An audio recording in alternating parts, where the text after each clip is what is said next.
नमस्कार मंडळी. रहस्यकथांचा बादशाह म्हणून ओळखल्या जाणाऱ्या धनंजय दिवाळी अंकाचं 2020 हे इराक महोत्सवी वर्ष. यानिमित्त धनंजयच्या ज्येष्ठ लेखकांच्या कथांचं अभिवाचन करण्याचा अभिनव उपक्रम राबवला जात आहे. या उपक्रमाअंतर्गत प्रसिद्ध विज्ञानकथा लेखिका डॉक्टर मेघश्री दळवी यांची सफर ही उत्कंठावर्धक कथा मी निलेश मालवणकर आपल्यासमोर सादर करतो. ही संधी महत्त्वाची आहे. यात कठीण काही नाही. मी अगदी सहज करू शकतो. रेहानने स्वतःला बजावलं. बाहेर हवेत गारठा होता. रात्र असल्याने इन्स्टिट्यूटच्या आवारात मोजकेच लाईट्स होते. आकाशात हजारो लाखो तारे चमकत होते आणि त्यांच्या मंद प्रकाशात इन्स्टिट्यूटच्या बैठ्या इमारती उठून दिसत होत्या. रेहानने बाहेर पडल्यावर आपला कोट लपेटून घेतला. थंडगार वाऱ्याची झुळूक त्याच्या अंगाला चाटून गेली. शहारून जाऊन त्याने झपाझप चालायला सुरुवात केली. सुमारे 10 मिनिटं तो चालत होता. त्या 10 मिनिटात त्याच्या मनात भावनांचा एकच कल्लोळ उठला होता. त्यात भीती होती, उत्सुकता होती, साहसाच्या कल्पनेने उभे राहिलेले रोमांच होते, थोडीशी शंका होती, धास्ती होती आणि थोडेसे खोडकर विचारही होते. क्षणभर त्याच्या चेहऱ्यावर एक हास्यरेषा उमटून गेली. खरं तर जोरजोरात हसावंसंही त्याला वाटत होतं. विशेषतः त्या वरिष्ठ संशोधकांच्या समोर जाऊन मोठ्याने हसावंसं वाटत होतं त्याला. पण त्याने स्वतःला आवरलं. असलं मोकळं खोडकर असण्याची वेळ एक दिवस येणारच आहे, तो मनोमन म्हणाला. पण तो दिवस वेगळा. आज नाही. आज आधी हे महत्त्वाचं काम पार पडायचं आहे. या कामासाठी त्याने खूप दिवसांपासून तयारी केली होती. सिक्युरिटी शिफ्टला कोण आहे हे पाहून ठेवलं होतं. वेगवेगळ्या दरवाजांचे ॲक्सेस कोड हॅक करून शोधून ठेवले होते. मुख्य म्हणजे सर्वात महत्त्वाच्या ॲक्सेस कार्ड्सची एक एक नक्कल बनवून घेतली होती. त्याच्यासारख्या अतिशय वाकबगार आणि तांत्रिक जादूगाराला हे काम फारसं काही कठीण गेलं नव्हतं. आज सकाळीच त्याने इंधनसाठा पुरेसा आहे की नाही हे तपासून घेतलं होतं. 2च दिवसांनी यानाची रुटीन चाचणी होती, म्हणून तेही सहजी साध्य झालं होतं. यानाची जुजबी तपासणी करण्याच्या निमित्ताने त्याने सगळे कंट्रोल्स नीट काम करीत आहेत हेही पाहून घेतलं होतं. तो यानतळापाशी पोचला. तिथेही मंद प्रकाश होता. सिक्युरिटी गार्ड रेहानला पाहून ओळखीचा हसला. रेहाननेही नेहमीसारखं हसून हात उंचावला. काही उपकरणं तपासायची आहेत, त्याने प्रस्तावना केली. आपलं नर्वसपणा दिसत तर नाही आहे ना? त्याला धास्ती वाटत होती. आत्ताच करणं आवश्यक आहे का? गार्डने विचारलं. उद्या सकाळी नाही का चालणार? त्याला फारशी शंका आलेली दिसत नव्हती. मी रूमवर काही गणितं करत होतो, पण माझी उत्तरं चुकत आहेत, जरासं हसून रेहान म्हणाला. आणि त्यामुळे मला झोप येत नाही. हवं तर मी डेप्युटी चीफला उठवतो आणि सांगतो. अजूनही गार्ड तयार होत नव्हता. ठीक आहे, ही त्यांची कार्ड्स. रेहानने आपली नकली कार्ड्स बाहेर काढली. त्यांनी स्वतः दिली आहेत मला. तरीही उठवायचं का त्यांना? आता मात्र गार्डची खात्री पटली. त्याने स्वतःचं कार्ड खाचेत घातलं. मागून रेहानने आपलं कार्ड टाकलं आणि मग शेवटी डेप्युटी चीफचं कार्ड त्याने त्या खाचेत घातलं. तळाचे मोठमोठे दरवाजे उघडले. थँक्स. रेहानचा चेहरा आता उजळला होता. 5 मिनिटात येतो. तळाच्या आत सुसज्ज अवकाशयान उभं होतं. रेहान आत गेला. पुन्हा एकदा त्याने कार्डचे सोपस्कार केले. यानाचे एअरलॉक्स उघडले. गार्ड आता निघून गेला. एका बाजूला जाऊन रेहानने गुपचूप कपडे बदलले. आतापर्यंत सरावासाठी त्याने अनेकदा छोटी छोटी उड्डाणं केली होती, त्यामुळे अवकाश पोशाख चढवणं त्याला नवं नव्हतं. यानाच्या आत गेल्यावर त्याने सगळे कंट्रोल तपासले. याआधी शेकडो वेळा त्याने हे काम केलं होतं आणि ते पटकन पूर्णही झालं. मग त्याने उड्डाणपूर्व चाचण्यांना सुरुवात केली. या चाचण्या आतापर्यंत त्याने 10-12 वेळा करून पाहिल्या होत्या. त्यांचा क्रम आणि कोड त्याला चांगलाच पाठ होता. सर्व तयारी पूर्ण झाली. अखेरीस त्याने सर्वात महत्त्वाचं कोड कंट्रोलमध्ये टाकलं आणि मोठी लिव्हर जोरात खेचली. हे काम मात्र तो पहिल्यांदाच करत होता. बाहेर सिक्युरिटी गार्ड रेहानची वाट पाहत होता. बराच वेळ झाला. आपलं काही चुकलं नाही ना, त्याला वाटायला लागलं होतं. अस्वस्थपणे तो तळ्याच्या दिशेने जायला निघाला होता. तेवढ्यात आतून जोराचा आवाज आला. कानठळ्या बसवणाऱ्या त्या कर्कश आवाजाच्या जोडीला प्रखर प्रकाशाने आसमंत उजळून निघाला. गार्डने रेहानला हाक मारण्याचा प्रयत्न केला, पण तोवर अवकाशयान हायपर ड्राईव्हमध्ये शिरलं होतं. रेहान पृथ्वीवर परतला तेव्हा जग 10 वर्षांनी पुढे गेलं होतं. इन्स्टिट्यूट तिथेच तशीच होती, पण जुने संशोधक आणि आधीचं व्यवस्थापन मात्र गेलं होतं. अर्थात रेहानच्या सनसनाटी ट्रामार मोहिमेनंतर त्यांना जावंच लागणार होतं म्हणा. ट्रामरवर जायची रेहानची कधीपासूनची इच्छा होती. तिथे बुद्धिमान सजीव आहेत या खळबळजनक निरीक्षणानंतर तर अधिकच. पण त्याचवेळी ट्रामरचं संशोधन सुरू असताना अवकाश संशोधकांमध्ये 2 तट पडले होते. वरिष्ठ संशोधकांना वाटत होतं आधी पृथ्वीवरूनच ट्रामारचं पूर्ण निरीक्षण करावं, मग रोबोयानं पाठवावीत आणि मग हळूहळू तिथे प्रत्यक्ष मानवांना उतरवावं. त्यांच्या म्हणण्यानुसार या नव्या ग्रहवासियांचा चांगला अंदाज घेतल्याशिवाय थेट तिथे जाऊन धडकणं धोकादायक होतं. तर रेहानसारख्या तरुण शास्त्रज्ञांना मात्र तत्काळ ट्रामारवर जायचे वेध लागले होते. सावधपणा बाळगून दुरून दुरून संशोधन करण्यात वेळ काढणं त्यांना मूर्खपणाचं वाटत होतं. आपल्या अंगात ताकद असेपर्यंत त्यांना ट्रामारची सफर करून घ्यायची होती. हे परग्रहवासियांचं थ्रिल प्रत्यक्ष अनुभवायचं होतं. या 2 गटांमधले मतभेद आणि वाद पाहता पाहता रेहानच्या सहनशक्तीचा अंत झाला होता. त्याने गणित केलं होतं. ट्रामारवर जाऊन परत यायला हायपर ड्राईव्हने 10 वर्षे लागली असती. एक यान आणि एखादा विश्वासू सहकारी मिळाला असता तर हा धोका स्वतः घ्यायला तो आनंदाने तयार होता. पण 2 तटांमधला वाद संपण्याची चिन्ह काही दिसत नव्हती. त्याने आपल्या जोडीच्या तरुण संशोधकांमध्ये खडा टाकून पाहिला होता, पण तात्विक चर्चेत हिरिरीने भाग घेणारे सारे त्याचे साथी प्रत्यक्षात काही करू शकतील त्याला विश्वास वाटेना. अखेरीस तो एकटाच आपल्या आयुष्याच्या 10 वर्षांचा जुगार खेळायला मनोमन तयार झाला होता. पृथ्वी जवळ यायला लागली तशी रेहानला ती 10 वर्ष आठवली. ट्रामारवर पोहोचायला त्याला 5 वर्ष लागली होती. सुरुवातीचा त्याचा उत्साह तोवर ओसरायला लागला होता. मनात धाकधूक होतीच. ट्रामारवर खरंच उतरायचं का याबाबतही तो गोंधळून गेला होता. तिथे जाऊन आपण नक्की काय करावं हाही संभ्रम त्याला पडला होता. पृथ्वीचा दूत म्हणून ही प्रचंड जबाबदारी कशी पेलावी हे सुद्धा त्याला समजत नव्हतं. त्याने मग दुरूनच ट्रामारभोवती फेऱ्या घातल्या होत्या.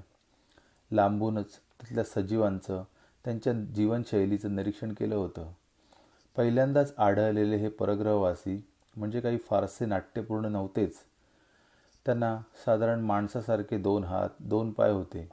त्यांचं डोकं माणसाच्या जवळजवळ 1.5 पट मोठं होतं आणि कानही खूप मोठे होते. त्यांचा दिनक्रम पण तसा चाकोरीबद्ध बहुतांशी रटाळच होता. त्यांच्या तंत्रज्ञानाबद्दल रेहाला खूप कुतूहल होतं. किंबहुना या जिज्ञासेपोटीच तो एवढी धोक्याची सफर करायला तयार झाला होता. पण त्याच्या अपेक्षेच्या मानाने हे ट्रामारवासी फार मागासलेलेच निघाले. त्यांच्याकडे तांत्रिक ज्ञान नव्हतं असं नाही, पण पृथ्वीच्या मानाने अगदीच तुटपुंज होतं. वाहनं वगैरे त्यांची जेमतेम सायकली आणि घोडागाडी अशांसारख्या वाहनांइतकीच होती. त्यांची शहरं तशी छोटीच असल्याने ती तशी पुरेशीही वाटत होती. शहरं छोटी तरी एकमेकांपासून दूर दूर होती. ते एका शहरापासून दुसऱ्या शहरापर्यंतचा प्रवास कसा करत त्याला काही उमगलं नव्हतं. पण म्हटलं तर त्यांचा एकमेकांशी काही संबंध येत असेल असंही वाटत नव्हतं. प्रत्येक शहराच्या मध्यभागी एक मंदिरासारखी उंच इमारत मात्र हमखास असायची. ट्रामारवासी मधूनमधून तिच्यात जाऊन तासनतास राहत. बहुधा फारच धार्मिक असावेत ते, पण दुसरीकडे ते होते मात्र चांगलेच क्रूर. जंगली प्राण्यांना ते ज्या पद्धतीने वागवायचे ते नुसतं पाहूनच रेहान हैराण झाला होता. कितीही मस्तवाल प्राणी असला तरी ते कोंडाळा करून धारधार शस्त्रांनी त्याचा सहज जीव घेत असत. प्राण्यांना मारण्यासाठी त्यांनी हत्यारही नामी बनवलेली होती. पाळीव प्राणी हा काही प्रकारच त्यांच्यात असण्याची सुतराम शक्यता रेहानला दिसत नव्हती. एकमेकांशी देखील ते रानटीपणानेच वागायचे. जरा काही झालं की एकमेकांच्या अंगावर धावून जायचे. दिवसाढवळ्या खून पाडायचे. त्यांचं हिंसक जगणं बघून ते आपल्याला कसं वागवतील याची रेहानला खात्री वाटेना. आपण ट्रामावर उतरलो तर आपली नक्की काय स्थिती होईल याचा अंदाज करणं त्याला कठीण होतं. बोलायला काही संधी न देता त्याने आपल्याला उडवलं तर मग काय. म्हणून त्याने मग इतर गोष्टींवर लक्ष केंद्रित केलं होतं. ट्रामारचं वातावरण, गुरुत्वाकर्षण, ग्रहावरील जमिनीचा विस्तार, पाण्यातलं क्षारांचं प्रमाण अशा तांत्रिक गोष्टीत वेळ काढला होता. पृथ्वीवर परत जाऊन आपल्या सफरीचं समर्थन करायचं म्हणून अशी माहिती काळजीपूर्वक नोंदवून ठेवली होती. ट्रामार आणि पृथ्वी यांचा तुलनात्मक अभ्यास देखील करून ठेवला होता. पण अजून ट्रामारवर उतरायचा त्याला धीर होत नव्हता.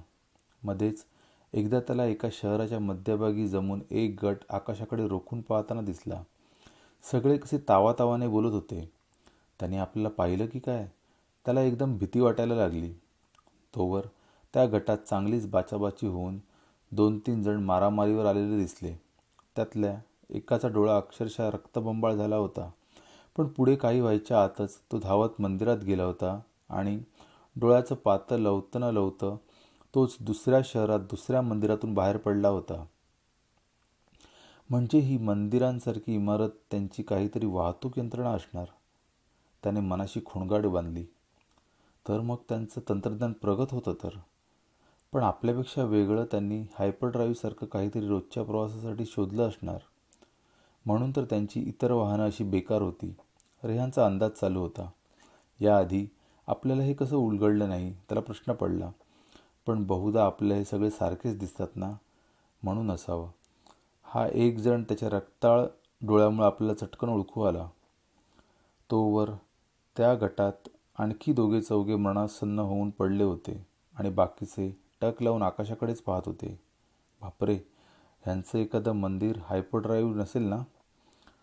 तत्काळ ते आपल्यापर्यंत पोचले तर. भीतीची एक लहर त्याला चाटून गेली. याचसाठी आपण एवढा सगळा अट्टहास केला होता का? याचसाठी आपण आपल्या वरिष्ठांची एवढे झगडले होतो का? त्याला प्रश्न पडला होता. अखेरीस त्याने पृथ्वीवर तसंच परत यायचं ठरवलं होतं, ट्रामारवर न उतरता. ती 10 वर्ष त्या कल्पनेनेच रेहान शहारला. कशी काढली आपण ती 10 वर्ष? बराचसा काळ हायपर स्लीपमध्ये गेला. तरी जागेपणीच्या काळात काय अस्वस्थता होती, हुरहुर होती. पण ती हुरहुर आता संपणार होती. इन्स्टिट्यूटमधली लँडिंगची जागा तीच होती. पण बाजूला इमारती जास्त वाढल्या होत्या. त्यातल्या काही तर अगदी प्रशस्त होत्या. बहुधा बाजूची जागाही आता वापरायला काढली असणार. त्याने आपला ओळख क्रमांक, बॅचचा नंबर दिला. आता सगळ्या पद्धती मात्र बदलल्या होत्या. आपली ओळख पटवून द्यायला त्याला नाना युक्त्या लढवायला लागल्या. आपण चोरून यान उडवलं होतं हेही त्याला मान्य करावं लागलं. जमिनीवर उतरल्यावर नेहमीच्या सगळ्या चाचण्या त्याने दिल्या. पूर्णपणे किरणोत्सार मुक्त व्हायला त्याला 5 दिवस लागले. या 5 दिवसात कोणीही त्याच्याशी एकही शब्द बोललं नाही. त्याच्या आजूबाजूला आणि प्रयोगशाळेत 20-25 माणसं सतत फिरत होती. पण किरणोत्सर्गाच्या भीतीने तीही पूर्ण अवकाश पोशाखातच वावरत होती. त्या पोशाखामधल्या यंत्रणेवरून जुजबी बोलणं व्हायचं तेवढंच. शेवटी सगळे सोपस्कार करून झाल्यावर त्याला मुख्य व्यवस्थापकाकडे नेण्यात आलं. तोही अवकाश पोशाखातच होता. इतरांसारखी जड पोशाखामुळे बेडप झालेली त्याची चाल रेहानला आता चांगलीच ओळखीची झाली होती. रेहानला पाहून त्याने आपली मान हलवली आणि आपलं हेल्मेट काढलं. त्याचा चेहरा परिचित वाटला रेहानला. पण तो नक्कीच जुन्या व्यवस्थापनापैकी नव्हता. त्याच्या चेहऱ्याची ठेवण ओळखीची वाटत होती. पण तो नेमका कोण हे मात्र त्याला आठवत नव्हतं. रेहानने नजर खोलीवर फिरवली. इतर सहकारी एक एक करून हेल्मेट काढत होते. का कोणास ठाऊक, तेही याआधी भेटल्यासारखे वाटत होते. आणि मग एकदम रेहानला साक्षात्कार झाला. ते सगळे एकजात ट्रामारवासीय होते. त्यांच्या क्रूर वागण्याची आठवण होऊन रेहान एकदम हादरून गेला. आता आपलं काय होणार या कल्पनेनेच त्याला घाम फुटला. मुख्य व्यवस्थापकाने शांतपणे बोलायला सुरुवात केली. रेहान, तू आमच्या ग्रहाकडे आलास म्हणून आम्हाला या तुमच्या पृथ्वीचा पत्ता लागला. तुझ्या यानाच्या निर्देशांकावरून आम्ही पृथ्वीचा ठाव ठिकाणा अचूक लावू शकलो. आमचा अवकाश प्रवासाचा वेग प्रचंड आहे. आम्ही वर्म होल्स वापरतो म्हणून. तुला ते अर्थात तेव्हा कळलं नसणार, पण त्यामुळेच आम्ही इथे तत्काळ पोहोचू शकलो. आपल्या धाडसी उत्स्फूर्त सफरीचा हा परिणाम? आपण तर फक्त ट्रामरचं संशोधन करायला निघालो होतो. व्यवस्थापक पुढे बोलतच होता. तुझे आभार मानावे तितके थोडेच. हा तुझा ग्रह फार आवडला आम्हाला. मस्त प्रशस्त ग्रह आहे. भरपूर जमीन आहे, पुरेसं पाणी आहे. आमच्या वसाहतीला एकदम योग्य ग्रह आहे हा. आम्ही इथेच राहणार. म्हणजे इथल्या मूळ रहिवाशांना जावं लागणार हे ओघाने आलंच. तेव्हा जास्त वेळ न दवडता तुझ्या या ग्रहावरची सगळी माणसं आम्ही मारून टाकली. पण नंतर लक्षात आलं की एखादा जाणकार पृथ्वीवासीय ठेवला असता तर बरं झालं असतं. कारण या तुमच्या ग्रहाच्या कित्येक गोष्टी आम्हाला उमजतच नाही आहेत. तुम्ही एका ठिकाणाहून दुसऱ्या ठिकाणी जायला काय काय वाहनं वापरता, त्या ट्रेन्स कशा चालतात, त्या 4 चाकी गाड्यांमध्ये कसलं इंधन घालतात, कितीतरी गोष्टी माहिती करून घ्यायच्या राहूनच गेल्या. रेहानचा भांबावलेला चेहरा पाहून व्यवस्थापकाने समजावणीचा सूर लावला. म्हणूनच तुला आम्ही मारणार नाही तर अभय देणार आहोत. तू काळजी करू नकोस. माणूस जातीचा प्रतिनिधी म्हणून आता तू आमच्यासोबत राहणार आहेस. तुझ्या ग्रहाच्या सगळ्या गोष्टी आम्हाला उलगडून दाखवणार आहेस.